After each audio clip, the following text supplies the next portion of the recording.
Samuel Roga pressed a blade beneath a waitress's chin, confident her fear would silence her like it had silenced everyone else in that grimy bar. He didn't know that Elisa Bellini had warned him once already, mentioning her brother's name in a voice too calm for someone who should be terrified. And he certainly didn't realize that Andrea Bellini, the man whose name made entire crime families vanish without witnesses, was standing 10 feet behind him in the shadows, watching with the patience of someone who'd already decided how this would end. When the voice came, low and final, "Take your hand off my sister," Samuel understood too late that the predator had been in the room all along. If this story pulled you in, make sure to hit that subscribe button so you never miss what's coming next. I've got another unforgettable story dropping tomorrow. And while you're here, jump into the comments and tell me where you're watching from. I love seeing our community from all around the world. Alright, let's get back into it. The late-night shift at the nameless bar on 7th Street had settled into its usual haze of cigarette smoke and bad decisions when the atmosphere began to coil, tighten, transform into something venomous. One of those shifts in energy that everyone could sense prickling against their skin but couldn't identify until it detonated right in front of them. The neon signs flickered red and blue across scarred wooden tables, casting shadows that moved like living things across faces that had learned not to ask questions. Music thumped from corner speakers, bass-heavy and forgettable, the kind of sound designed to drown out conversations people didn't want remembered. Elisa Bellini moved through this landscape with deliberate grace, balancing trays and deflecting advances with the same measured efficiency. Her dark hair pulled back revealed a face that some mistook for soft, others for tired. But no one, not a single patron in that bar, recognized for what it truly was: disciplined. She wore a simple work uniform, pale blue with a white collar, the kind servers bought in bulk because they knew the job would destroy them eventually. But the way she carried herself suggested someone who understood that appearances were tactical choices, not accidents of circumstance. Samuel Roga had been watching her all night from his corner booth, the one everyone knew belonged to him not because he'd paid for it, but because he'd beaten 2 men unconscious for sitting there 6 months ago. He was a man built from violence and vanity, tattoos crawling up his neck and across the knuckles that gripped his whiskey glass too tightly. His buzzed head caught the light in ways that made him look perpetually angry, which wasn't far from the truth. He liked control, liked when people flinched, liked the way conversations died when he stood up. What Samuel Roga hated, what genuinely enraged him, was when people refused to be afraid. Elisa had passed his table 4 times that evening. Each time, he'd said something crude, testing her boundaries, waiting for the crack in her composure that would give him permission to escalate. Each time, she'd responded with professional distance, not rude enough to justify violence, not warm enough to encourage more attention. This restraint infuriated him.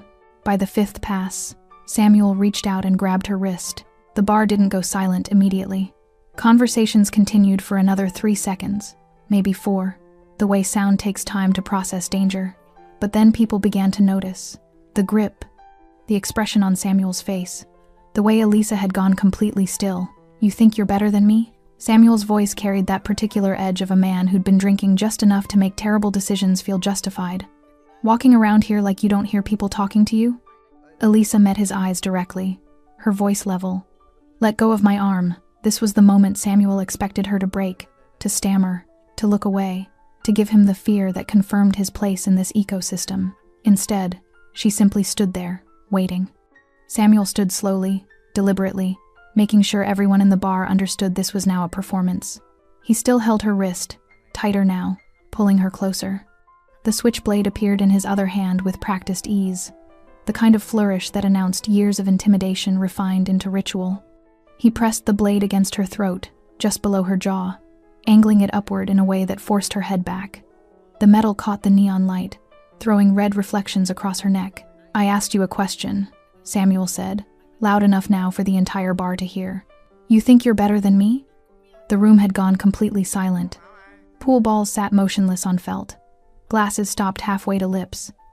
Even the bartender had frozen mid-pour, liquor spilling unnoticed onto the counter. Elisa's voice remained impossibly calm. "I'm asking you to step back," Samuel laughed, a sound without humor. "Or what? You gonna call someone? You gonna—" "My brother," Elisa said quietly. "You should step back." This made Samuel laugh harder. He looked around the bar, performing for his audience, making sure they all understood how absurd this threat was. "Your brother? You hear this?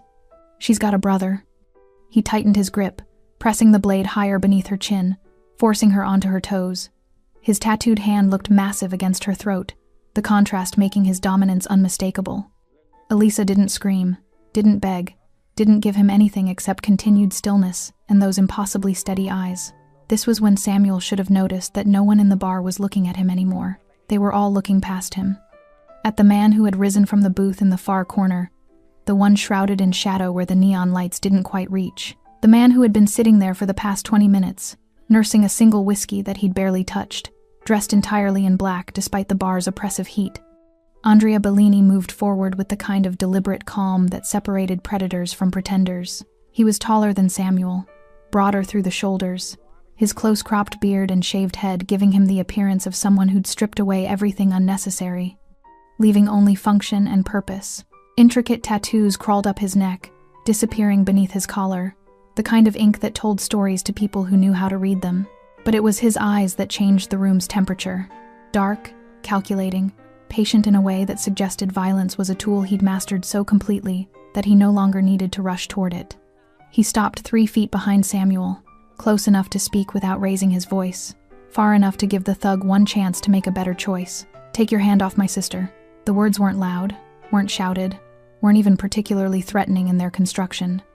But every person in that bar understood they were final. Samuel Roga felt the shift in pressure, the way prey animals sense a wolf before they see it. He turned his head slightly, just enough to see the man in black standing behind him, and in that fractured second of recognition, Samuel's entire understanding of the situation began to collapse, because he knew that face, not personally, not directly. But he'd seen it in photographs passed around back rooms where serious men discussed territories and treaties, had heard the name spoken in whispers by people who genuinely understood what the word dangerous meant when applied to human beings. The knife trembled slightly against Elisa's throat. Andrea Bellini didn't move like men who needed to prove themselves. There was no hurried aggression, no theatrical posturing, no wasted energy telegraphing what came next. He simply existed in the space behind Samuel Roga, with the absolute certainty of someone who'd already calculated every possible outcome and found them all acceptable. Samuel's hand wavered, the knife still pressed against Elisa's throat but losing the conviction that had animated it moments before. He tried to maintain his grip on her, tried to hold on to the dominance he'd established, but his fingers had begun to betray him, trembling in microscopic spasms that everyone could see. "I said," Andrea repeated, his voice dropping even lower, "take your hand off my sister." The bar had transcended silence into something deeper, a collective held breath, a suspended moment where violence hung in the air like electricity before a lightning strike. Patrons who'd been frozen now began making microscopic adjustments, shifting weight onto back feet, calculating distances to exits, preparing for whatever came next. Andrea took one step forward, closing the distance to less than 2 feet. From this proximity, Samuel could smell expensive cologne mixed with something else, something metallic and ancient that his hindbrain recognized as danger. The man behind him radiated control the way furnaces radiate heat, constant, undeniable, transformative to everything around it. Samuel tried to salvage the situation with bravado. "You know who I work for. You know what happens if you—" "I know exactly who you work for," Andrea interrupted, his tone suggesting this information bored him. "I know your brother runs territory on the east side. I know you've been operating out of this bar for 7 months. I know you've put 3 people in the hospital and think that makes you dangerous." Each statement landed like a physical blow, not because of volume or threat, but because they demonstrated a level of awareness that Samuel hadn't anticipated. This wasn't a random confrontation. This was a man who'd been watching, cataloging, waiting. Andrea's eyes never left Samuel's profile, studying him the way entomologists study insects pinned to boards. "What you don't know," he continued, "is that I've been sitting in that booth for 23 minutes, watching you work up the courage to touch her, watching you convince yourself that no one would stop you, watching you make the choice that ends this for you." The words hung in the stale air, their meaning sinking through Samuel's alcohol-fogged consciousness like stones through water. This hadn't been intervention. It had been observation. Andrea Bellini had watched the entire escalation unfold, had allowed it to reach this precise moment, and that realization was somehow more terrifying than the immediate threat of violence, because it meant this was deliberate, calculated, personal. Samuel's grip on Elisa loosened fractionally, his body betraying his eroding confidence even as his mouth tried to maintain control. "Look, man, I didn't know she was. You knew exactly what she was, Andrea said, cutting through the excuse like it didn't exist. She told you to stop. She warned you who I was. You chose not to listen because you thought fear belonged to everyone except you. Andrea shifted his weight almost imperceptibly, a movement so subtle most people missed it, but Samuel felt it like seismic activity, the ground beneath him becoming unstable. The man in black hadn't reached for a weapon, hadn't raised his voice, hadn't done anything overtly threatening, yet Samuel could feel his options collapsing, closing in like walls in a shrinking room. Last chance, Andrea said, and these two words contained more finality than Samuel had heard in his entire life. Let her go, or I take the knife from you. Samuel's brain screamed at him to comply, to release Elisa and step back and apologize and pray this man showed mercy. But his pride, that toxic masculine pride that had gotten him through 24 bar fights and countless confrontations, wouldn't let him surrender completely. He needed to save something, needed to walk away from this with at least a shred of his reputation intact. His mistake was believing he had negotiating power. We're just gonna walk out of here, Samuel said, trying to inject authority back into his voice. Me and her, nice and slow, and nobody gets. Andrea moved. The motion was so economical, so perfectly efficient, that most of the bar didn't register it as movement until it had already concluded. His right hand came up, 2 fingers extended, and caught Samuel's wrist at a precise pressure point that medical students spend years learning to locate. Samuel's fingers spasmed involuntarily, muscles seizing from the focused nerve strike. The knife dropped, tumbling through the air in what seemed like slow motion, the blade catching neon light as it fell. Andrea's left hand moved simultaneously, catching the weapon before it completed its descent to the floor. The switchblade disappeared into his palm, was reversed, examined briefly, then pocketed in one fluid sequence that took perhaps 2 seconds, but demonstrated such absolute mastery of violence that several patrons audibly gasped. No punches thrown, no blood drawn, no raised voices or dramatic pronouncements. Just silence and the sound of Samuel's labored breathing as he clutched his nerveless wrist. Elisa stepped smoothly to the side, out of Samuel's reach, her composure never breaking, her expression unchanged. She moved to stand beside her brother, not behind him, a subtle positioning that spoke volumes about their relationship.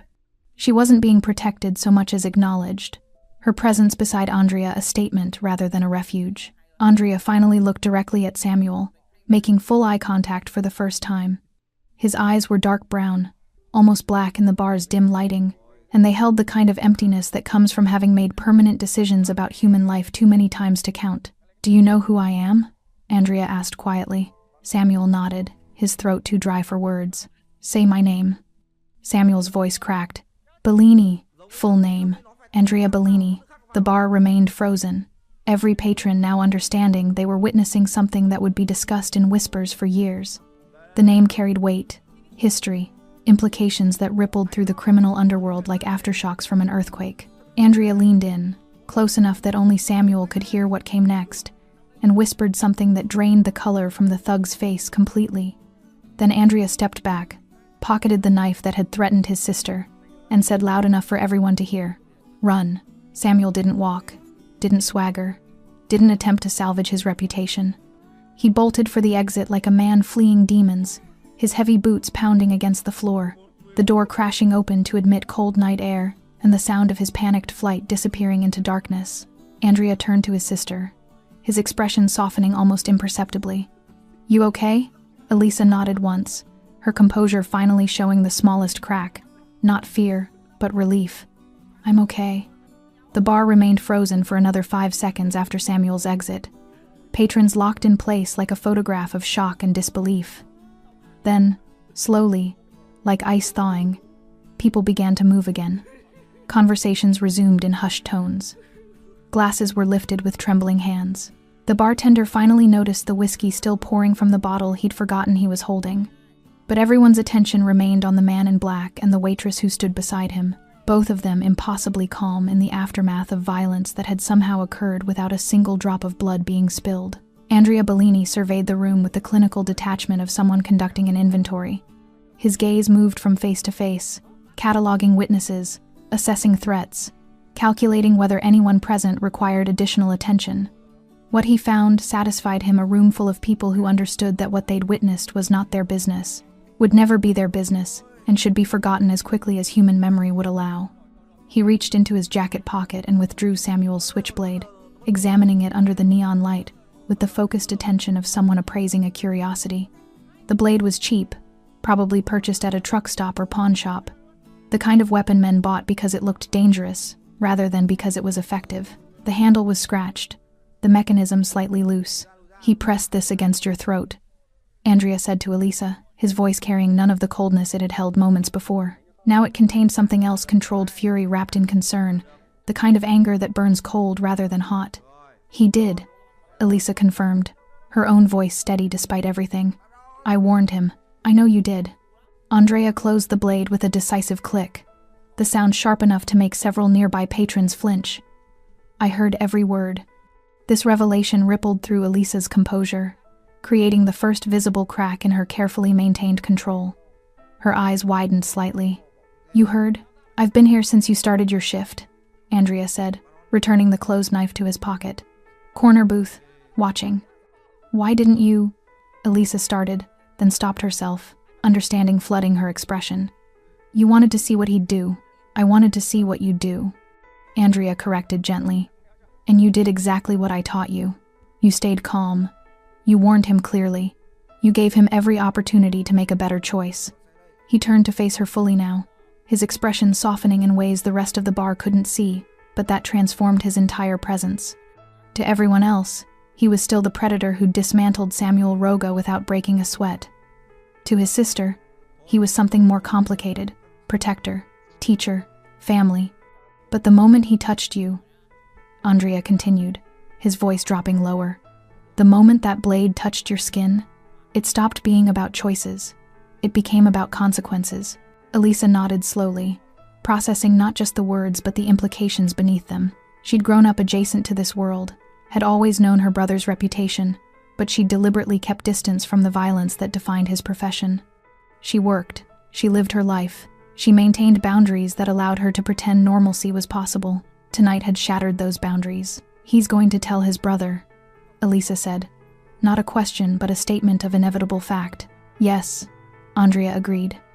"And his brother will come." "Yes, because of me." Andrea's jaw tightened almost imperceptibly. "Not because of you, because of him. Because Samuel Roga put his hands on someone under my protection and thought there wouldn't be consequences. Because men like him only understand power, and power demands response." He gestured to the pocket where he'd stored the knife. "This isn't just a weapon anymore, it's a message. Samuel will run straight to his brother, probably already has, and he'll tell him everything. The knife, the name, the sister he didn't know I had. And his brother will understand that this isn't random, this is deliberate." Elisa absorbed this information, her analytical mind working through the implications the way someone might solve a complex equation. "You wanted them to know about me. I wanted them to understand that lines exist," Andrea corrected. "That some boundaries can't be crossed without retaliation. Samuel's been operating in this bar for months, terrorizing people, building a reputation on fear. Tonight, he learned that fear has hierarchies, and he's nowhere near the top." A patron at a nearby table shifted nervously, his chair scraping against the floor.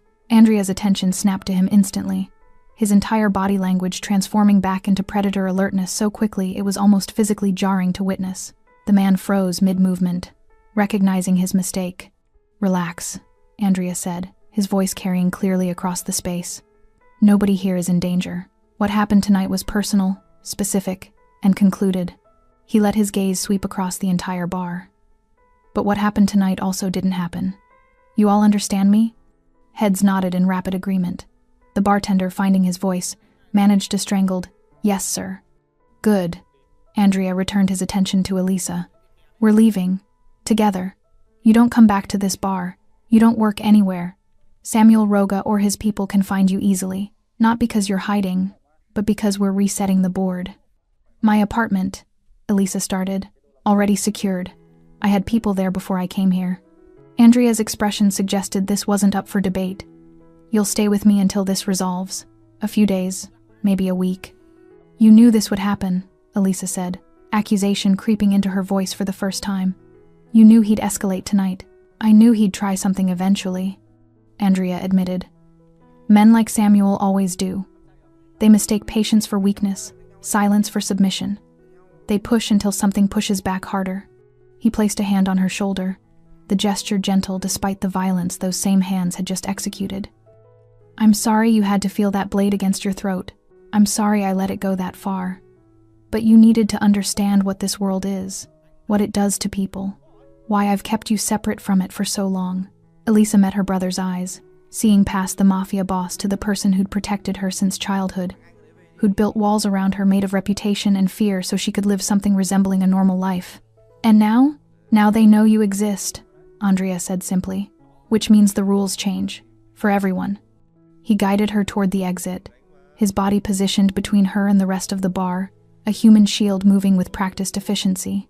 At the door, he paused, looking back at the room one final time. "The knife stays with me," he announced to no one and everyone. "Anyone asks about tonight, you don't know anything. You weren't here. This place was empty." The bar murmured collective agreement. Andrea and Elisa stepped into the cold night air, leaving behind a room full of people who would indeed claim they'd seen nothing, remembered nothing, knew nothing about the night a waitress's quiet warning became a declaration of war. Samuel Roga's lungs burned as he sprinted through the industrial district, his boots slapping against wet pavement in rhythmic panic. The cold night air scraped his throat with each gasping breath, but he couldn't stop, couldn't slow down, couldn't do anything except run from the memory of those dark eyes that had seen through him like he was made of glass. His wrist still throbbed where Andrea Bellini had struck it, the nerve damage sending electric pulses up his forearm. The knife was gone. His weapon, his symbol of power, his tool of intimidation pocketed by a man who'd taken it as casually as someone picking up dropped change. But worse than the physical pain, worse than the humiliation, was the knowledge burning in his chest like swallowed acid. He'd threatened Andrea Bellini's sister, a sister no one in the criminal underworld knew existed until tonight. A secret that had just been exposed because Samuel had been too arrogant, too stupid, too convinced of his own untouchability to recognize a warning when it was delivered in a calm, measured voice. He knew that name. Everyone who operated in the city's shadow economy knew that name. Andrea Bellini didn't run protection rackets or manage street-level dealers. He didn't waste time with bar fights or territorial pissing matches. He operated at a level where problems were resolved permanently, where people disappeared so completely their families stopped asking questions, where entire operations could be dismantled overnight without a single witness coming forward. Samuel had heard the stories always secondhand, always whispered, always treated with the kind of reverence people reserve for natural disasters. The warehouse fire that killed 7 members of the Kozlov family. The shipping container found empty except for dental records. The prosecutor who'd taken early retirement and left the country within 48 hours of announcing an investigation, and Samuel had just pressed a knife against that man's sister's throat. The realization made his stomach clench, threatening to empty itself onto the street. He slowed to a jog, then a walk, his body finally overriding his panic with exhaustion. He bent double, hands on his knees, trying to catch his breath while his mind raced through impossible scenarios. Maybe he could leave town, tonight, right now. Just disappear and hope Andrea Bellini considered him too insignificant to pursue. But even as the thought formed, Samuel knew it was fantasy. Men like Andrea Bellini didn't let threats to their family walk away. They made examples. They sent messages that echoed through the underworld for years, unless Samuel straightened slowly, a different kind of fear replacing his panic. His older brother, Leo Roga, controlled substantial territory on the east side, commanded real soldiers, had connections and resources that could potentially stand against even someone like Bellini. Leo would know what to do. Leo always knew what to do. The decision made, Samuel oriented himself and began moving with renewed purpose toward his brother's headquarters, a converted auto shop that served as the nerve center for the Roga family's operations. His hand trembled as he pulled out his phone, thumb hovering over Leo's contact, then thought better of it. This conversation needed to happen face to face. Some news was too volatile to deliver over potentially monitored lines. The walk took 20 minutes, each step allowing his fear to metastasize into something else justification. By the time Samuel reached the auto shop's reinforced door, he'd constructed a narrative where he was the victim, where Andrea Bellini had overreacted, where the appropriate response was overwhelming retaliation. He pounded on the door, the sound echoing in the empty street. A slot opened, eyes assessed him, then the door swung inward. Samuel pushed past the guard, ignoring the surprised questions, and headed straight for the back office, where he knew his brother would be conducting late-night business. Leo Roga looked up from the desk as Samuel burst through the door, his expression shifting from annoyance to concern in the span of a heartbeat. Where Samuel was all visible rage and obvious violence, Leo possessed the calculated cruelty of someone who'd turned brutality into a business model. He was older by 6 years, broader through the shoulders, his face carrying scars from wars Samuel was too young to remember. What happened? Leo's voice carried the flat authority of someone accustomed to being obeyed without question. Samuel's carefully constructed narrative collapsed the moment he tried to speak. The words tumbled out in fragments: the bar, the waitress, the warning he'd ignored, the man in black who'd appeared like a ghost, the knife taken so easily it seemed like magic.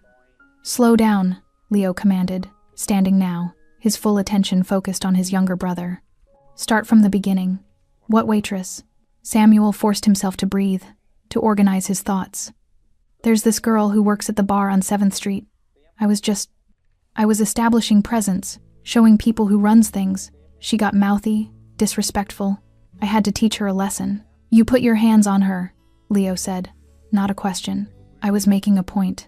You put your hands on her," Leo repeated, his tone hardening. "And then what?" Someone interfered. A man. He was just sitting there, watching, and then Samuel's voice faltered, the memory making his wrist throb. "He took my knife. Just took it. Like I was nothing." Leo moved around the desk with predatory grace, studying his brother's face, reading the fear there. Who was he? This was the moment. The revelation that would change everything. Samuel met his brother's eyes and spoke the name that had been burning in his throat since he'd fled the bar: Andrea Bellini. The room went silent. Not the expectant silence of people waiting for more information, but the absolute silence of people processing information that fundamentally altered their understanding of a situation. Leo's expression didn't change dramatically, his control was too refined for that, but something shifted behind his eyes, a recalibration that Samuel recognized as danger. "Andrea Bellini," Leo repeated slowly. "You're certain?" He said his name, made me say it back to him. Samuel's voice cracked slightly. "He knew everything about us, about you, about our territory. Everything." "Why?" Leo asked, the question sharp as a blade. Why would Andrea Bellini care about some waitress in a nothing bar on 7th Street? Samuel swallowed hard. "She's his sister." The words hung in the air like smoke from a gun that had just been fired. Leo stood completely still, his mind clearly racing through implications, connections, strategic calculations that existed several moves beyond Samuel's comprehension. "Andrea Bellini has a sister," Leo said finally, almost to himself. "All these years, all the intelligence, all the information we've gathered, and nobody knew he had a sister." "I didn't know," Samuel started. "Of course you didn't know." Leo's control finally cracked, voice rising with controlled fury. "Because she was a secret. She was protected. She was kept completely separate from his world. Until tonight. Until you put your goddamn hands on her and dragged her into visibility." Leo Roga turned away from his brother, hands gripping the edge of his desk hard enough that his knuckles went white. The office felt smaller suddenly, the walls pressing in with the weight of decisions that needed to be made in the next few minutes. Decisions that would determine whether the Roga family survived the week intact or became another cautionary tale whispered in back rooms. "Tell me exactly what he said," Leo demanded, his voice regaining its calculated coldness. "Word for word. Every detail matters." Samuel replayed the encounter, his memory sharp despite the panic that had clouded everything else. The nerve strike, the effortless disarmament, the clinical way Andrea had examined the knife before pocketing it. And finally, the whispered words that only Samuel had heard, the words that had sent him running into the night, he said. Samuel's voice dropped to barely above a whisper, as if speaking the words too loudly might summon their speaker. "He said he knew where I lived, knew my routines. Said he'd been watching me for weeks, waiting for me to cross a line that would justify response. Then he told me to run, to tell you who took my knife, and that he'd be waiting." The last part landed like a physical blow. Leo's jaw clenched, a muscle jumping beneath the scar tissue that ran from his left ear to his chin. "He wanted you to come here, wanted you to tell me." "I don't understand," Samuel said, confusion mixing with his fear. "If he wanted to send a message, why didn't he just—" "Because killing you would be simple," Leo interrupted. "Would be over in seconds and forgotten by morning. This?" He gestured at his brother's shaking hands, at the visible terror still etched in Samuel's features. "This is strategic. He lets you live knowing you've made a fatal mistake, lets you carry that fear back to me, lets me understand that he's aware of our organization, our capabilities, our history. He's not declaring war, he's reminding us one already exists. Samuel blinked, lost. What are you talking about? Leo moved to a filing cabinet in the corner, unlocked it with a key he wore on a chain beneath his shirt, and withdrew a folder thick with photographs, documents, and handwritten notes. He dropped it on the desk with enough force to make Samuel jump. Andrea Bellini and I have history, Leo said, opening the folder to reveal surveillance photos of a younger Andrea, images that looked at least a decade old. Before you were running with us, before you thought you were dangerous, the Bellini and Roga families were at war over East Side territory. Not the petty fights you're used to, actual war, bombings, assassinations, entire crews eliminated overnight. He pulled out a specific photograph, sliding it across the desk. It showed a burned-out warehouse, bodies covered by tarps being loaded into coroners' vans. 17 months of escalation that ended when both families lost so many soldiers we couldn't sustain operations. A truce was negotiated, territories were clearly defined, and both sides agreed to pretend the other didn't exist unless those boundaries were violated. Samuel stared at the photographs, seeing his brother's world with new clarity. I didn't know. You weren't supposed to know, Leo said harshly. That's the point of a truce. You let the past stay buried so the present can function. But truces have rules, Samuel. The most important being, you don't touch family, ever, under any circumstances. The implications crystallized in Samuel's mind with horrifying clarity. So, when I grabbed his sister, you violated the most sacred rule in our world, Leo finished. You gave Andrea Bellini justification to restart a war we barely survived the first time. Except now he's more experienced, more connected, more dangerous than he was a decade ago. And we're weaker, spread thinner, with younger soldiers who've never faced someone like him. 3 other men had entered the office during this exchange, drawn by Leo's raised voice. They stood in the doorway, their expressions shifting from curiosity to alarm as they processed the conversation. Bellini? One of them said. A scarred enforcer named Dmitri, who'd been with the Roga family since before the First War. His face had gone pale. Andrea Bellini? The same, Leo confirmed. Christ, Dmitri breathed. I thought we had an understanding with him. We did, Leo said. Until tonight. He turned back to Samuel, his expression hardening into something cold and evaluative, looking at his younger brother not with familial concern but with strategic assessment. Where's your knife? He kept it, Samuel admitted, the words tasting like ash. Pocketed it right in front of everyone. This detail made Dmitri curse in Russian. That's a declaration. He's keeping evidence, a trophy. He's telling us he's not hiding what happened, not concerned about retaliation, because he's prepared for it. Leo agreed. Probably has been since the moment Samuel put hands on his sister, which means we're already 3 moves behind in a game where being 1 move behind usually proves fatal. Another man stepped forward, younger, eager in the way soldiers are before they've seen real violence. So we hit him first. Hard. Show him we're not the same organization he fought before. And his sister? Leo asked, his voice dangerously quiet. What do we do about her? The young soldier's enthusiasm faltered. I mean, if she's involved. She's not involved, Leo cut him off sharply. She's a waitress, a civilian. Andrea kept her completely separate from his operations for years specifically so she wouldn't become a target.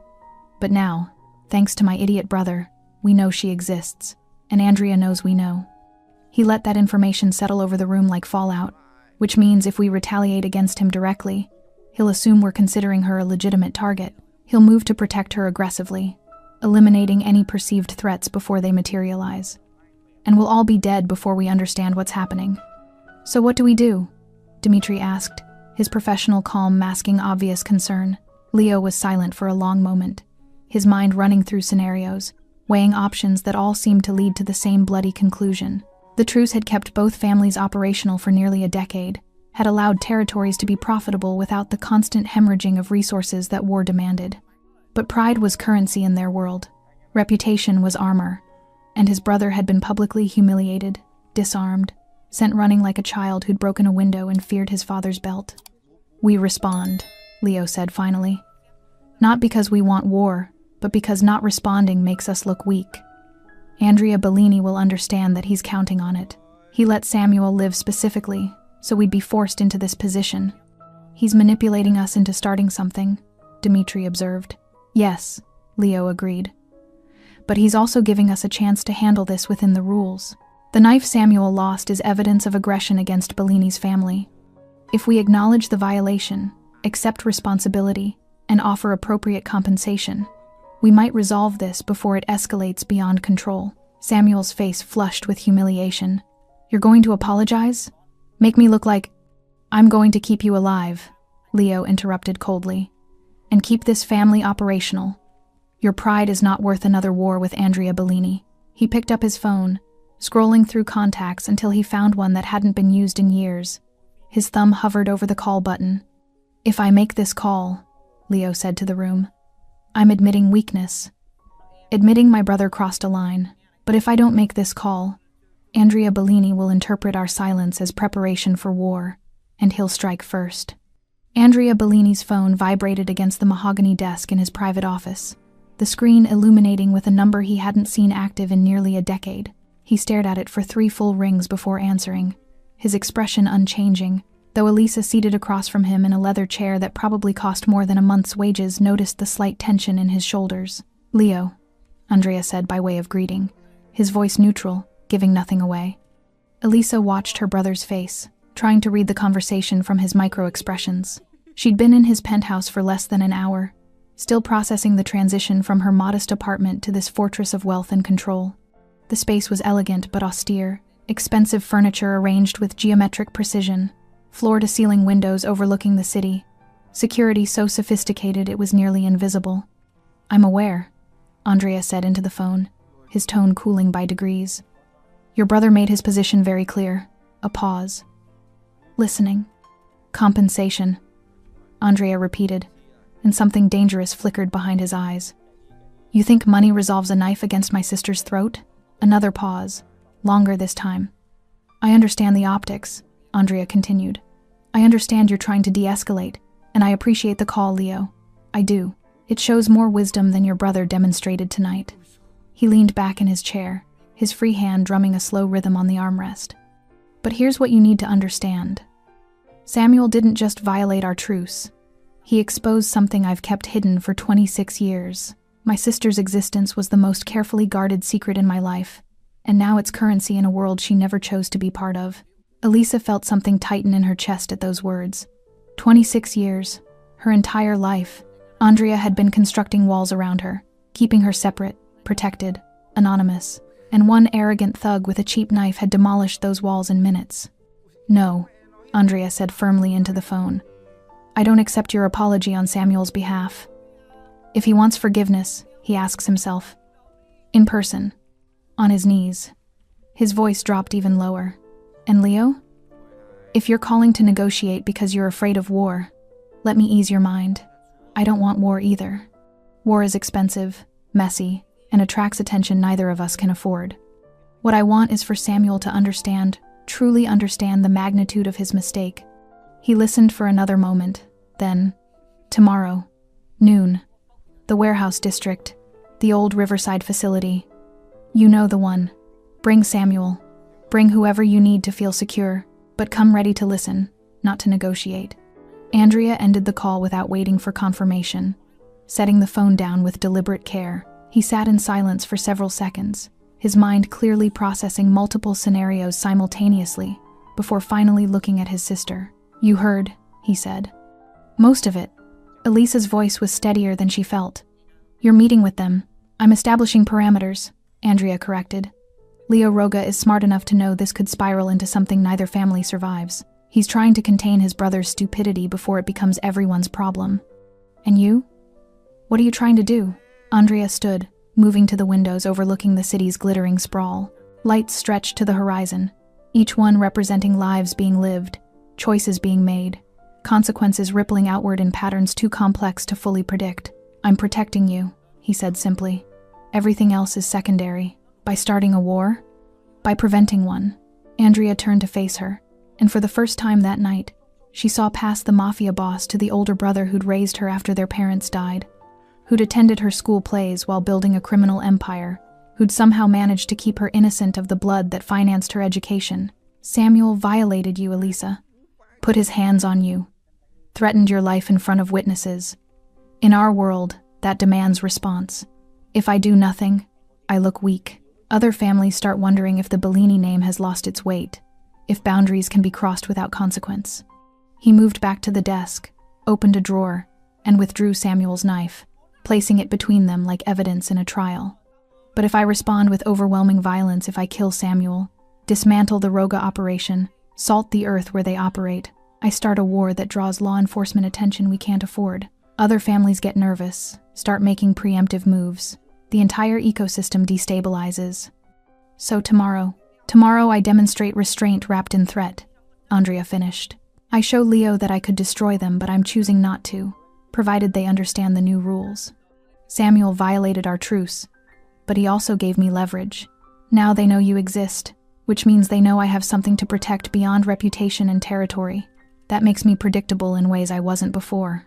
Elisa processed this, her analytical mind working through the chess game her brother had been playing since the moment Samuel grabbed her wrist. You planned this. You let him escalate because you knew how it would play out. I anticipated possibilities, Andrea said carefully.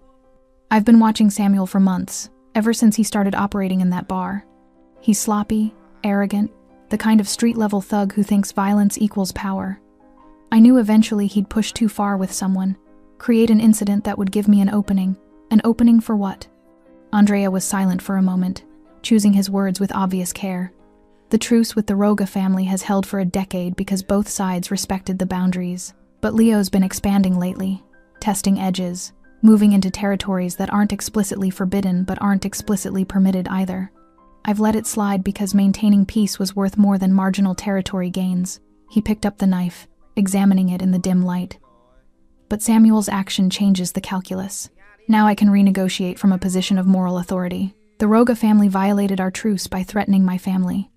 That gives me leverage to push back on Leo's territorial creep, to re-establish boundaries that have become blurred, all while appearing reasonable because I'm not retaliating with violence. You're using what happened to me, Elisa said slowly, as a strategic opportunity. I'm using what Samuel did to you, Andrea corrected, his voice hardening. I didn't put that knife to your throat. I didn't create this situation. But now that it exists, I'm ensuring it serves a purpose beyond trauma. Elisa stood, moving to stand beside her brother at the window. Below them, the city pulsed with life, oblivious to the negotiations happening in penthouses and converted auto shops, deals being struck that would determine who controlled which streets, which businesses paid protection to whom, which families prospered and which disappeared. What happens if they don't accept your terms tomorrow? She asked. Andrea's reflection in the window showed an expression Elisa had never seen before. Not anger, not threat, but absolute certainty.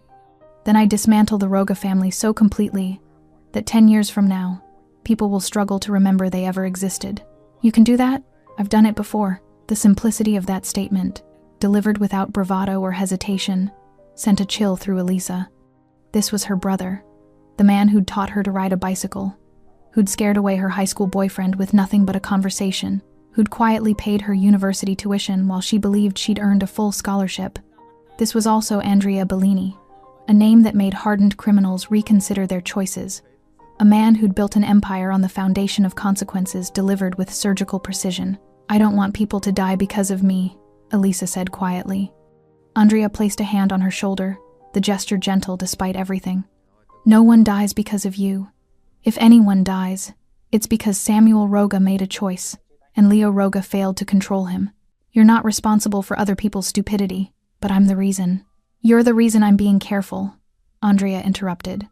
You're the reason I'm negotiating instead of eliminating. You're the reason there's still a chance this ends without bodies. He squeezed her shoulder gently. In this world, Elisa, mercy is rare. The fact that I'm offering it at all is because of you. His phone buzzed again, not a call this time, but a series of messages. Andrea glanced at the screen, his expression tightening almost imperceptibly. What? Elisa asked. Leo's moving people into position around the Riverside facility, Andrea said, his tone neutral but his body language shifting into something more alert. Setting up his security for tomorrow's meeting. Isn't that expected? It is. Andrea set the phone down. But he's using more men than necessary for a negotiation. which means either he's genuinely afraid of what I might do, or he's preparing for possibilities beyond tomorrow's conversation. You think he'll try something? I think, Andrea said carefully, that Leo Roga is a survivor who's built his organization by being paranoid and prepared. He'll come to tomorrow's meeting ready to talk, but also ready for betrayal, which is exactly what I'd do in his position. He turned away from the window, his demeanor shifting back into the calculated control that defined him. Which is why I'm already 3 moves ahead. The Riverside facility had been abandoned for 6 years, a skeletal monument to failed industrial ambitions on the city's eastern edge. Rusted corrugated metal, broken windows like missing teeth, concrete floors stained with decades of oil and chemical residue. It was the kind of place where serious conversations happened, because no one passing by would think twice about cars parked in the gravel lot or men disappearing through steel doors. Leo Roga arrived 15 minutes early with 6 soldiers, more than he'd initially planned but less than Dmitri had recommended. They swept the building methodically, checking corners, testing sightlines, identifying exits that might conceal ambushes. The space was vast and empty, their footsteps echoing off metal walls, sunlight streaming through gaps in the roof to create bars of illumination in the dusty air. Clear, Dmitri reported, his voice tight with tension. No one's here yet. Position everyone, Leo ordered. Sight lines on all entrances. If Bellini brings an army, I want to know before they're inside. Samuel stood near the center of the space, looking small despite his size. His earlier bravado completely evaporated. He'd barely slept, kept replaying the moment Andrea Bellini had taken his knife, had spoken his name with such casual finality. His wrist still throbbed, a constant reminder of how easily he'd been dismantled. When he arrives, Leo said, moving to stand beside his brother, you apologize, clearly, specifically, without excuses. You acknowledge you violated boundaries, threatened his sister, acted without authority or wisdom. You ask for mercy. Understand. Samuel's jaw clenched, pride warring with survival instinct. I understand. I'm serious, Samuel. Your ego nearly started a war. The only reason you're still breathing is because Bellini chose to let you live. That's not weakness, that's strategy. He's giving us a chance to resolve this within the rules. If you fuck this up with posturing or excuses, I'll let him have you. The words landed like a slap. Samuel had never heard that tone from his brother, that cold willingness to sacrifice family for organizational survival. It clarified their relationship in ways that would have devastated him if he weren't already drowning in fear. The sound of a vehicle approaching made everyone tense. Dmitri signaled from his position near the main entrance, holding up 3 fingers, 3 vehicles. Leo's expression didn't change, but Samuel saw his brother's hand drift toward the weapon holstered beneath his jacket. Could be overkill. Could be message. Stay calm. The vehicles stopped outside, engines cutting simultaneously. Car doors opened and closed with mechanical precision. Footsteps approached, multiple sets, moving with the coordinated rhythm of trained soldiers. Then the main door swung open, flooding the space with noon sunlight that temporarily blinded everyone inside. When Samuel's vision cleared, he stopped breathing. Andrea Bellini stood in the doorway, backlit by sunlight that created a silhouette more symbol than man. He was dressed entirely in black, tailored suit, dark shirt, no tie, his presence somehow filling the vast warehouse despite being one person among many. Tattoos visible at his neck and hands marked him as clearly as a signature, and his eyes, adjusting to the interior darkness, swept across the space with the practiced assessment of someone who'd walked into potential ambushes enough times to make it routine. But what made Samuel's blood freeze was who stood beside him. Elisa Bellini, dressed simply in dark jeans and a black jacket, her composure absolute, her presence transforming this from a negotiation between criminals into something far more personal. She wasn't hiding behind her brother or cowering in some safe house. She was here, present, forcing Samuel to confront exactly who he'd threatened. Andrea entered slowly, his movement deliberate, giving Leo's positioned soldiers time to register his arrival without panicking into violence. 2 men followed him inside, both large, both professional, both radiating the kind of competence that came from years of controlled brutality. But they stayed near the entrance, making no aggressive moves, establishing themselves as presence rather than threat. Leo, Andrea said, his voice carrying clearly across the empty space. Andrea, Leo responded, stepping forward carefully. Thank you for coming. I don't recall having a choice. Andrea's tone remained neutral, but the words carried implication. When family is threatened, attendance becomes mandatory. He moved deeper into the warehouse, Elisa keeping pace beside him, until they stood 20 feet from where Leo and Samuel waited. Close enough for conversation, far enough that any sudden movement would be obvious before it became dangerous. Andrea's gaze fixed on Samuel, with the intensity of a predator assessing prey. No anger in his expression, no visible fury, just clinical evaluation that somehow felt worse than rage would have been. "You wanted this meeting," Andrea said to Leo, though his eyes never left Samuel. "Make it worth my time." Leo gestured toward his brother. "Samuel has something to say." The warehouse went silent except for wind whistling through gaps in the walls, a hollow sound that emphasized how alone Samuel suddenly felt despite being surrounded by allies. Every eye in the building focused on him, waiting for words that could determine whether this ended with handshakes or body bags. Samuel's throat felt like sandpaper. He forced himself to look at Andrea Bellini directly, then at Elisa, seeing in her steady gaze not fear but something more complex. Recognition of the position he'd put himself in, understanding of what came next. Samuel started, his voice cracking. He cleared his throat, tried again. "I apologize. For what I did, for threatening your sister, for crossing lines I didn't understand existed." The words felt inadequate, hollow, but Andrea's expression didn't change. He simply waited, as if Samuel had said nothing at all. "I was drunk," Samuel continued, desperation creeping into his voice. "I was stupid. I didn't know who she was, didn't know who you—" "Stop," Andrea interrupted quietly. "You're apologizing for ignorance, not action. Try again." Samuel felt his face flush, humiliation, mixing with fear. He glanced at Leo, who gave the smallest nod. "Continue." It said, "Fix this." "I'm sorry I put my hands on her," Samuel said, focusing now on the specific violations. "I'm sorry I threatened her life. I'm sorry I made her feel unsafe in a place she worked. I'm sorry I violated your family's peace. And I'm sorry I disrespected the truce between our organizations." Andrea listened, without interruption, his expression unreadable. When Samuel finished, silence stretched for 5 full seconds that felt like hours. "Better," Andrea said finally. "More specific, but still incomplete. I don't understand." "You're sorry you violated boundaries," Andrea interrupted. "You're sorry you created problems. But are you sorry she felt a blade against her throat? Are you sorry she had to stand there wondering if she'd die because some drunk thug decided his ego was more important than her life?"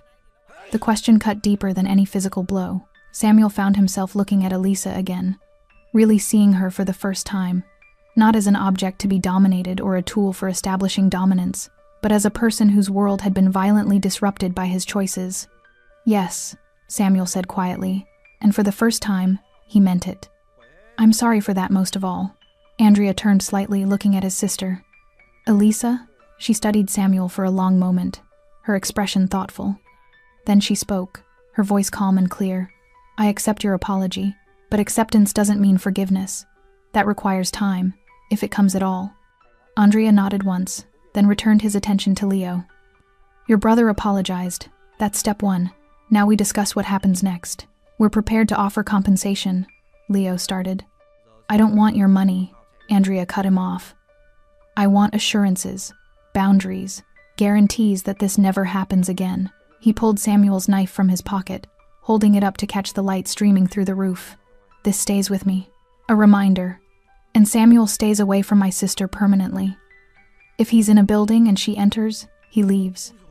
If she's walking on a street, he crosses to the other side. She becomes invisible to him. Permanently." "Agreed," Leo said immediately.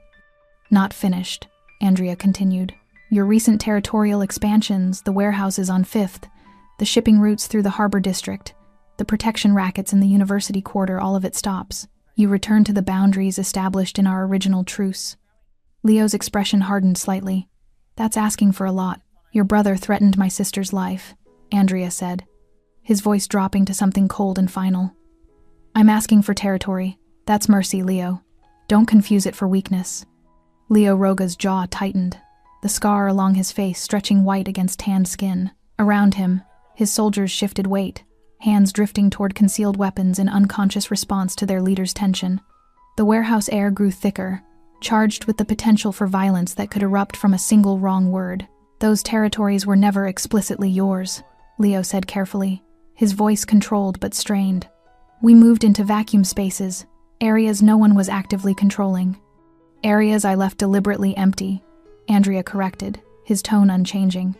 Because maintaining peace was worth more than marginal profit. But your brother changed the equation. He violated the most fundamental rule: family remains untouchable. That violation reopens every negotiation, every boundary, every understanding we've maintained. He took 3 steps forward, closing the distance until he stood directly in front of Leo, close enough that their conversation became intimate despite the audience surrounding them. I could have killed Samuel last night. Could have made it look like an accident, a random mugging, a deal gone wrong. No one would have questioned it because that's how our world operates. But I didn't. I sent him back to you alive, carrying a message that I'm willing to resolve this within the structure that's kept both our families operational. Andrea held up the knife again, letting it catch the light. This is evidence of assault. In our world, that's a death warrant I'm choosing not to execute. So when I ask you to return to original boundaries, I'm not asking for concessions. I'm asking for acknowledgement that you understand the mercy being extended. Dmitri stepped forward slightly, his professional instinct recognizing a deal being offered that was better than alternatives. The territories Andrea mentioned represent maybe 15% of our current operations. Not insignificant, but survivable. Leo shot his second-in-command a sharp look, but Dmitri held his ground. I was there during the First War, Dmitri continued quietly. I remember what it cost, what we lost. If Andrea wanted those territories badly enough to fight for them, we'd already be fighting. This is negotiation, boss. Take it. The warehouse held its breath. Samuel stood frozen, understanding for the first time the larger game being played around his singular act of violence. This wasn't just about him anymore, it was about power structures, territorial control, respect maintained through calculated restraint. Leo looked at Andrea, reading something in those dark, impassive eyes that Samuel couldn't interpret. A shared history, perhaps. A mutual understanding of how easily this could spiral into something neither man wanted, but both would prosecute with absolute brutality if forced. The territories returned to neutral status, Leo said finally. We pull back to pre-expansion boundaries, but the harbor district that stays in negotiation. It was genuinely unclaimed when we moved in, and pulling out completely would cost us relationships with suppliers who depend on our presence there. Andrea considered this for 3 full seconds, his face betraying nothing. Then, harbor district splits. You maintain the northern docks, I take the southern access points. Neither of us interferes with the other's operations in our respective zones. We establish a neutral meeting point for resolving disputes without escalation. Acceptable, Leo agreed. And Samuel's restriction remains absolute, Andrea added, his gaze shifting back to the younger Roga brother. He doesn't approach my sister, doesn't speak to her, doesn't occupy the same spaces. If circumstances force proximity, he removes himself immediately. This isn't negotiable. Understood, Leo confirmed. Andrea finally lowered the knife, sliding it back into his pocket with deliberate finality. Then we have an agreement. The territories revert within 72 hours. You document the transition, I verify compliance. The harbor district split takes effect immediately. I'll have maps drawn and delivered by end of business today, and Samuel's restriction becomes permanent policy within your organization. He turned to face Samuel directly, and despite the relatively neutral terms being discussed, his expression carried absolute warning. You made a mistake last night, a catastrophic one that should have ended with you bleeding out in an alley. The only reason you're breathing right now is because your brother values organizational stability over familial pride, and I value avoiding unnecessary wars. Andrea stepped closer, close enough that Samuel could smell expensive cologne and something underneath gun oil, maybe, or just the scent of controlled danger. But if you ever come near my sister again, if you speak her name, if you so much as think about what happened last night in ways that aren't soaked in regret, I will revisit my decision to let you live. And the second time, Leo won't be able to negotiate your survival. Are we clear? Samuel's mouth was desert dry, his voice barely functional. Yes, say it properly. We're clear, Samuel managed, forcing himself to maintain eye contact despite every instinct screaming to look away. I understand. I'll never approach your sister again. Andrea studied him for another moment, then nodded once, apparently satisfied. He turned back to Leo, his demeanor shifting from personal threat back to professional negotiation. Your men can stand down. This conversation is concluded. Leo gestured, and his soldiers relaxed fractionally. hands moving away from weapons. The warehouse's atmosphere began to decompress, tension bleeding out in visible stages as both groups recognized that violence had been averted through words rather than bloodshed. "I appreciate your restraint," Leo said, and the words carried genuine weight. "This could have gone very differently." "It still can," Andrea replied, but without heat. "This agreement holds as long as both sides honor it. The moment someone decides boundaries don't matter, we return to the conversation with different vocabulary." He moved toward Elisa, positioning himself slightly in front of her in a gesture so subtle most people wouldn't notice. But Samuel saw it clearly. Protection made muscle memory, a brother's instinct functioning beneath conscious thought. "One more thing," Andrea said, pausing at the threshold. "Samuel's knife stays with me permanently, not as trophy, but as reminder. Every time I look at it, I remember the restraint I showed tonight. And every time you see me, you remember why that restraint was strategic, rather than weakness." Leo nodded, understanding. "The knife is yours." Andrea and Elisa turned to leave, their two soldiers falling into formation behind them. They moved with coordinated precision, a unit that had clearly worked together through situations far more dangerous than this negotiation. As they reached the door, sunlight framing them in harsh silhouette, Elisa paused and looked back. Her gaze found Samuel across the warehouse's expanse. And for just a moment, they locked eyes, the woman who'd been threatened and the man who'd threatened her, separated now by agreements and boundaries that would define the rest of Samuel's life. She didn't speak, didn't need to. Her expression communicated everything: acknowledgement of his apology, recognition of his fear, and absolute certainty that if he ever forgot this moment, the consequences would be permanent. Then she turned and walked into the sunlight, her brother beside her, leaving behind a warehouse full of men who understood they'd just witnessed something rare in their violent world. Conflict resolved through words, backed by credible threat of overwhelming force, but force that remained sheathed because both sides valued survival over pride. The door closed behind them. The drive back to Andrea's penthouse happened in silence, the kind of quiet that follows tension rather than preceding it. Elisa sat in the passenger seat of the armored sedan, watching the city slide past through tinted windows, processing the encounter in the warehouse through the lens of someone who'd just seen behind the curtain of her brother's world. Andrea drove with the same measured precision he applied to everything, his hands steady on the wheel, his attention divided between traffic and the rearview mirror where he monitored the security vehicle following at a discreet distance. "You didn't have to bring me," Elisa said finally, breaking the silence as they merged onto the highway. "To the warehouse. That was about sending a message, not about my safety." "It was about both," Andrea replied, his eyes still scanning traffic patterns, looking for vehicles that maintained position too consistently, routes that suggested surveillance rather than coincidence. "Leo needed to see you not as an abstract concept or a strategic weakness, but as a person, someone real. It makes future violations harder to justify, harder to rationalize as just business. You used me as a prop. I used you as a reminder of what's at stake," Andrea corrected gently. "There's a difference. In negotiations like that, Leo's calculating costs versus benefits, weighing whether retaliation is worth potential losses. But when you were standing there, the equation changed. It wasn't just about territory or pride anymore, it was about real consequences to a real person. That makes men think differently." Elisa turned to look at her brother's profile, seeing the tension still carried in his shoulders despite the successful negotiation. "You were prepared to kill them all.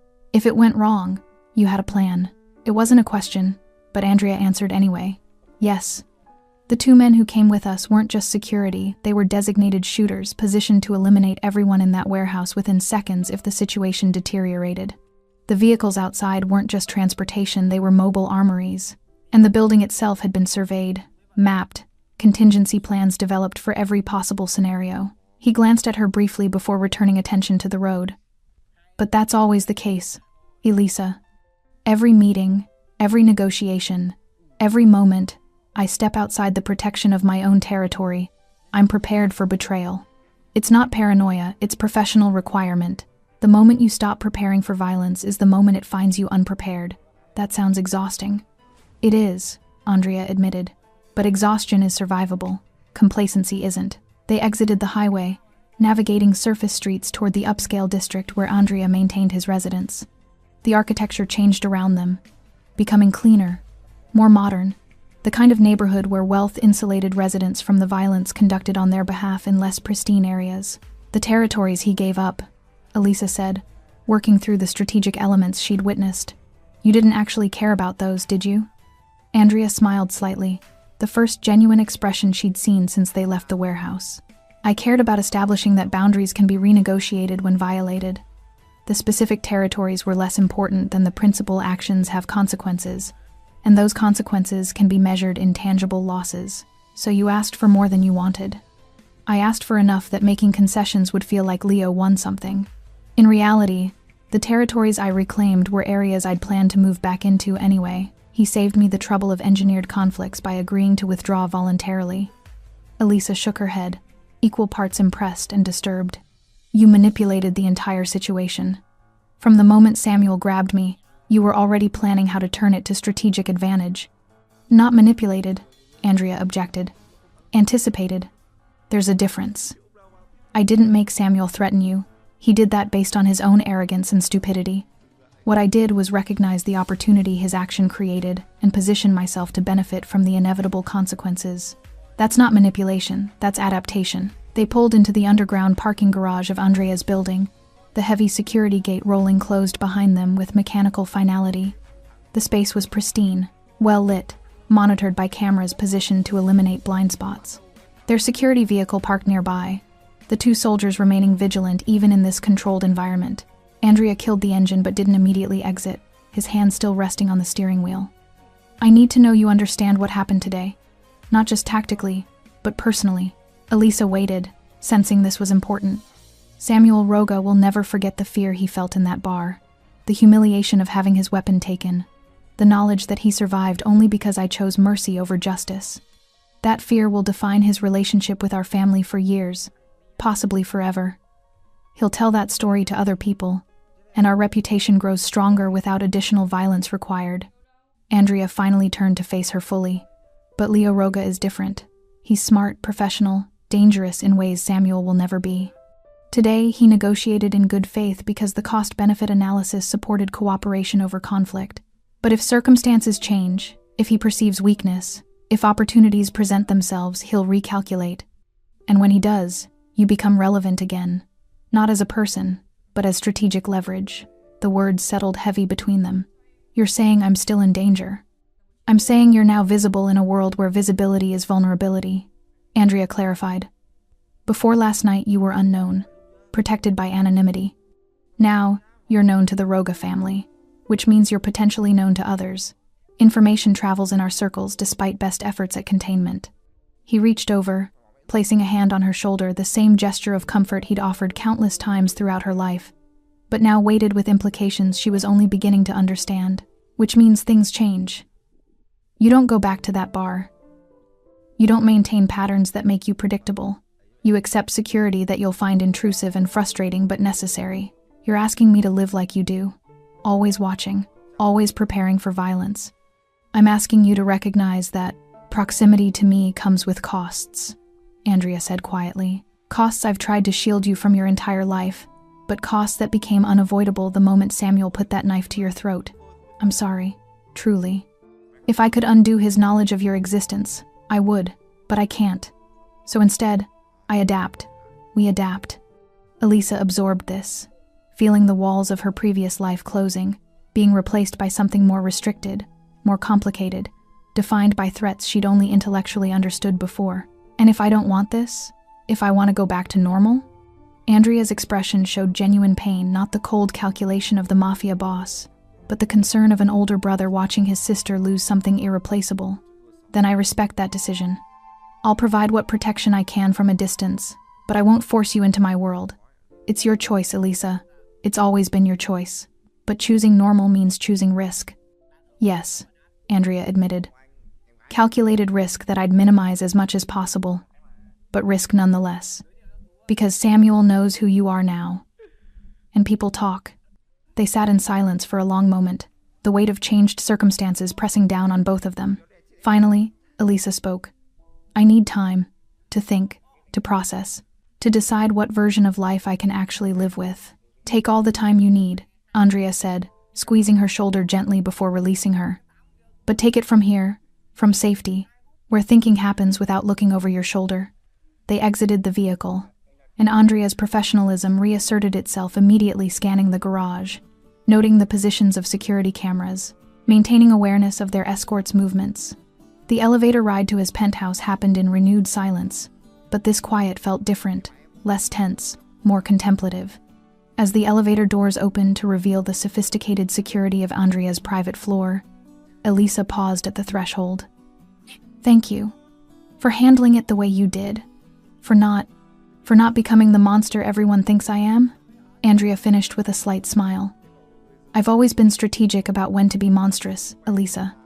Today wasn't that day, though it could have been, easily, if the variables had aligned differently." He ushered her inside, and as the heavy door sealed behind them, Elisa felt simultaneously protected and trapped secure within her brother's fortress, but aware that fortresses exist because threats remain outside, waiting, patient, calculating their own strategies in response to today's negotiations. Samuel Roga hadn't slept properly in 4 nights. Every time he closed his eyes, he felt phantom pressure against his wrist where Andrea Bellini had struck with surgical precision, heard that quiet voice commanding him to run, saw those dark eyes that had evaluated him and found him fundamentally lacking. The knife was gone. His reputation was shattered, and worse than both, he was afraid. Real fear. The kind that lived in his chest like a parasite, that made him check over his shoulder in his own territory, that transformed every unexpected sound into potential threat. This wasn't the performative concern that came with dangerous work. This was primal recognition that he'd touched something far more dangerous than himself, and survived only through mercy he didn't deserve. Leo had been clear about expectations.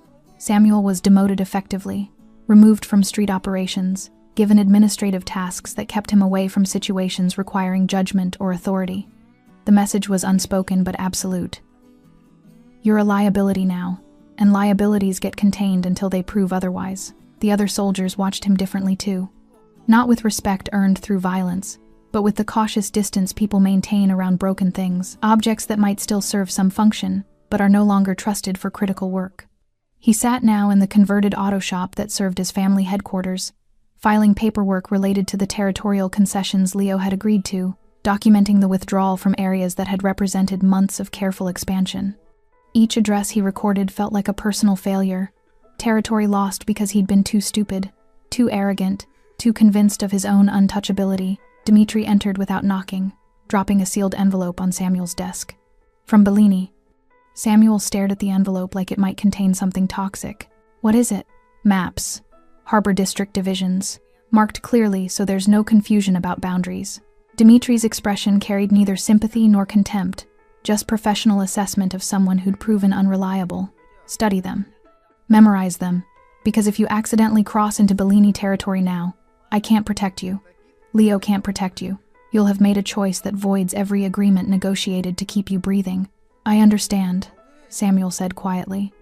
Dmitri lingered at the doorway, his scarred face thoughtful. "You know what you actually did, Samuel? In that bar?" Samuel looked up, genuinely uncertain what answer was expected. "You gave Andrea Bellini exactly what he needed, justification, to renegotiate our entire relationship from a position of moral authority. He'd been watching our expansion for months, calculating when and how to push back. Then you handed him the perfect excuse wrapped in your ego and a cheap knife." The observation landed like a physical blow. Samuel had been so focused on his personal fear, his individual consequences, that he hadn't fully considered how his actions had served as catalyst for larger strategic shifts. "He played us," Dmitri continued. "Not through deception, but through patience. He let you escalate, let you cross lines, then used your violation to reset boundaries that had been slowly eroding in our favor. And the brilliant part? We can't even complain about it, because by every rule that governs our world, he showed restraint when he could have shown brutality." "I didn't mean to." "Intent is irrelevant," Dmitri interrupted. "Results are what matter. And the result is we're smaller, weaker, and now everyone knows that threatening Bellini's sister is a line that brings consequences. Which means his sister is more protected now than when she was anonymous. You didn't just fail to intimidate her, you made her safer by revealing she exists under his protection." Dmitri turned to leave, then paused. "One more thing. The knife you lost? Bellini has it mounted in his office apparently. Not hidden away, but displayed. Visitors see it. They ask about it, and he tells them exactly what it represents, a reminder of restraint, and the cost of forcing his hand. He's using it to threaten people, Samuel said. He's using it to remind people, including himself, that control has more power than rage, that mercy is a choice, not a weakness, and that some men are dangerous specifically because they know when not to be. Dimitri's expression softened almost imperceptibly. Learn from this, Samuel. Use the fear you're feeling as education, because the alternative is spending the rest of your very short life making the same mistakes until one of them becomes permanent. After Dimitri left, Samuel opened the envelope, spreading maps across his desk that clearly delineated territories now forbidden to him. Red lines drawn with precision, measurements exact, boundaries that represented invisible walls he could no longer cross without inviting consequences his imagination couldn't fully process. He thought about Elisa Bellini, wondered if she'd returned to normal life or remained in hiding, protected by her brother's reputation and resources, wondered if she thought about him at all, or if he'd already become irrelevant, just another violent man who'd learned too late that violence has hierarchies. His phone buzzed, a text from an unknown number containing a single line. Boundaries exist for reasons. Remember them. No signature, no threat, just a reminder that someone was watching, someone remembered, someone remained patient and alert for any indication that lessons learned might be forgotten. Samuel deleted the message, but the words remained burned into his consciousness. This was his life now, defined by fear that had replaced bravado, by restrictions that had replaced freedom, by awareness that had replaced ignorance. He'd wanted respect, had believed violence was the currency that purchased it. Instead, he'd learned that true respect came from recognition of when to stop, when to retreat, when to acknowledge that some people occupied spaces on the food chain where arrogance became suicidal rather than strategic. The knife was gone. His reputation was shattered. His freedom was constrained. But he was alive. And in the world Andrea Bellini inhabited, the world Samuel had foolishly tried to claim space within, being alive was itself a form of mercy that some men spent years understanding they'd received. Outside, the city continued its rhythm, oblivious to negotiations conducted in warehouses, to boundaries redrawn in offices, to lessons taught in bars through violence avoided rather than violence delivered. Samuel Roga would never forget the feeling of that knife being taken from his hand, the sound of his name spoken by a man who'd already decided he wasn't worth killing. Some men learned from fear, some men were consumed by it. Samuel was still discovering which category would define the rest of his life, however long Andrea Bellini decided that life should be. Thanks for staying with this story right till the final moment. You're the reason these stories come alive. If you're ready for another powerful journey, just tap the next video on your screen. And before you go, leave a quick comment and rate this story from 1 to 10. I'm excited to see your thoughts and connect with you down there. Бедному можно сказать: а кто ты без денег? А он скажет: а я без денег хороший там папа, там, и хороший там друг, товарищ, да, но у меня нету денег. И вот тут вопрос возникает о том, что и этому человеку нужны, по сути, и дав ему, вот тут интересно, и дав ему в моменте огромное количество денег, останется ли он таким же? Либо это все поменяет его. Или у бедного, к примеру, или у богатого забери все деньги, сможет ли он найти себе друзей, там, хорошую жену, стать там, не знаю, хорошим отцом? Ну, вот такие вот интересные вопросы на самом деле.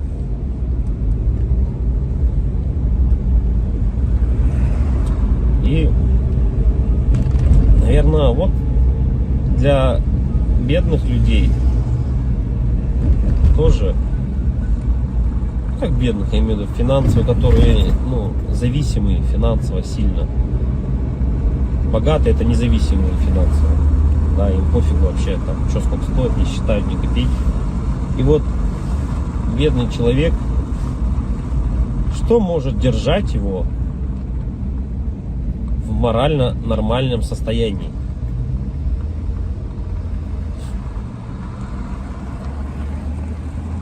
Это, наверное, возможно, поддержка семьи, поддержка друзей. Ну, как я и говорил, к примеру, как у меня есть сосед, ну, вот у него есть поддержка родителей, да, поддержка друзей.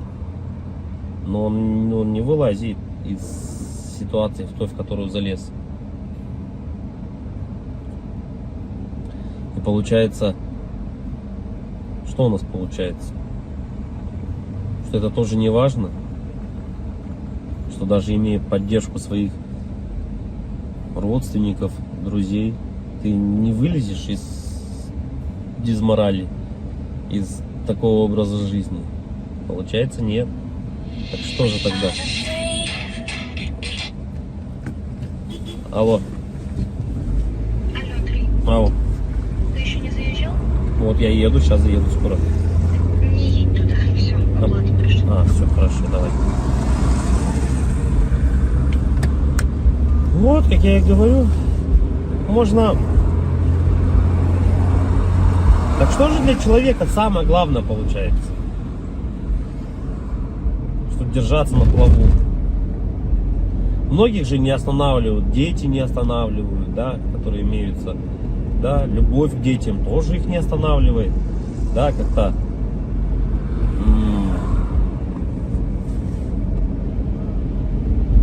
поддержка, наверное, вот если так разобраться, наверное, самое внутреннее, наверное, если вот так вот разобраться, прямо углубиться, возможно, поддержка жены, типа, или девушки. Если прям вот глубоко внутрь копнуть, тоже на самом деле не всегда. Но если у тебя есть девушка и жена, ты на ежедневной основе с ней общаешься, с ней видишься.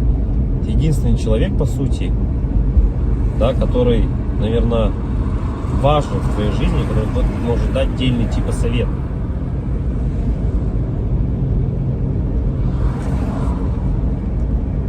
И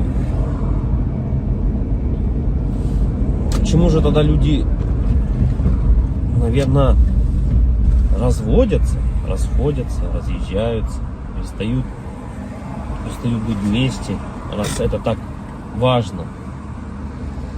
Наверное, из-за того, что вот нету вот этого как раз таки, наверное, какого-то отдельного совета, какой-то внутреннего чувства нужности этому человеку.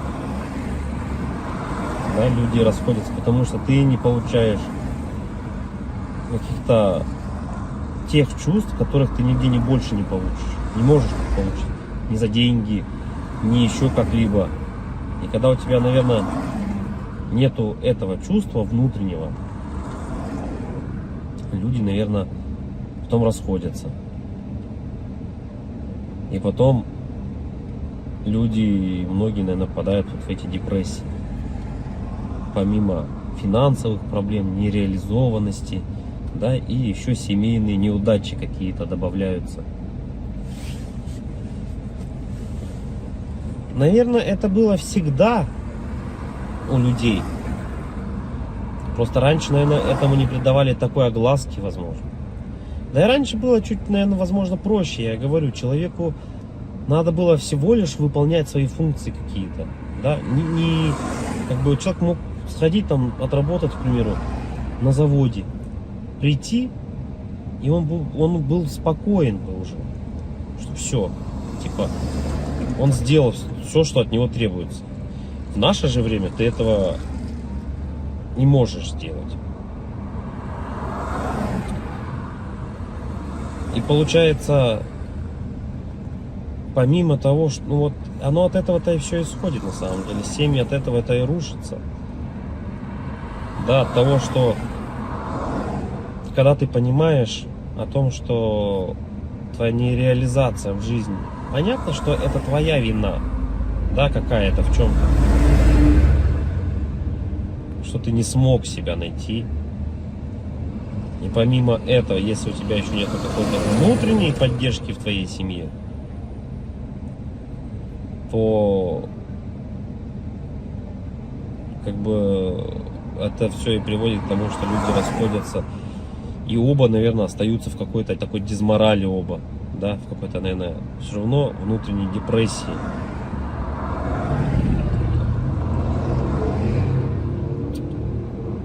Короче, и как же избежать этого всего, наверное? главный вопрос. Тут, наверное, несколько вариантов. В наше время, наверное, это наверное, не опускать руки никогда, в первую очередь. Если бы взять со стороны мужчины, да, то в наше время, наверное, главное не то, типа, сколько он зарабатывает, а главное, чтобы, наверное, не опускать руки. Потому что работа примерно плюс-минус вся одинаковая. Плюс-минус везде она одинаково оплачивается. Да, но хотеть и стараться чего-то большего и не опускать руки, наверное, это одно из самых главных вещей. Да, стараться и хотеть чего-то большего.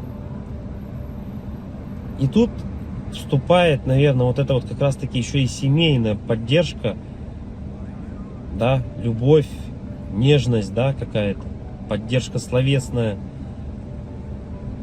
И это, наверное, все сохраняет в тебе мотивацию к стремлению, к жизни, к желанию добиться чего-то большего.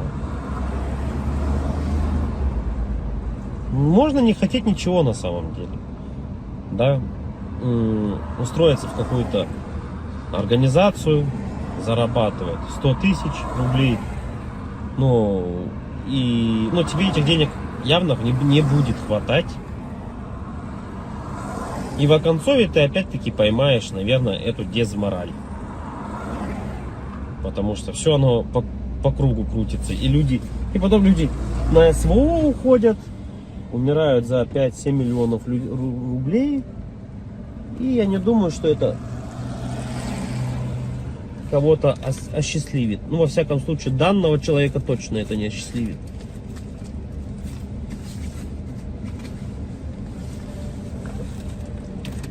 Говоря именно о поддержке, что значит поддержка? Как она выглядит, поддержка эта семейная? Наверное, у каждого это, наверное, по-разному немного. В любом случае, каждому человеку нужны какие-то разные вещи от другого человека. Да? Всегда же отношения — это взаимный обмен чем-то. Да? И когда люди от друг друга этот взаимный обмен получают, будь то, это могут быть разные вещи.